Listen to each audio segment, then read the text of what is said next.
So this is an interesting one given the state of the graphics card market. At the moment, we've had one vendor rumored to be rolling out new cards in the coming weeks, and up until now, the rumor of the Radeon RX 6700 series has been making it fairly clear that they're coming as well. But thanks to reports from Cal Kotlin through VideoCardz, we now have a bit more clarity on when to expect those Navi 22 based mid-range powerhouses, and it looks like they'll be coming closer to the end of March 2021 rather than the early part of this year.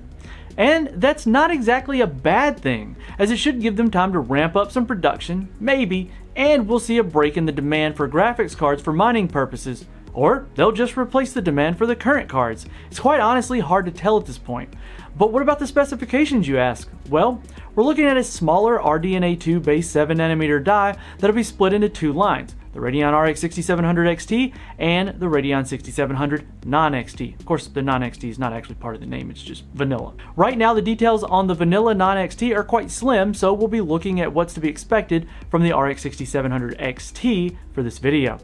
We can expect to see a 40 CU design for the bigger variant sporting 2560 string processors, a bit less infinity cache that, based on what we've seen from Big Navi, should eliminate the bandwidth constraints of the 192-bit bus interface that we're expected to see here. Memory capacity should be 12 GB across the XT and non-XT variants, so memory capacity shouldn't be an issue for either one of these cards, as I'm quite certainly it'll be aimed at the 1440p crowd. Now, these cards will most likely retain the Ray Accelerator or RA count of 1 per CU, so I expect AMD will be marketing the ray tracing performance towards the 1080p crowd, much like the Navi 21 based cards are 4K capable and 1440p ray tracing capable. We still have no concrete word on Fidelity FX Super Resolution, which will be even more crucial on these cards as we move down the stack when it comes to these next generation features. Now, power-wise, we're expecting the RX 6700 XT to come in the ballpark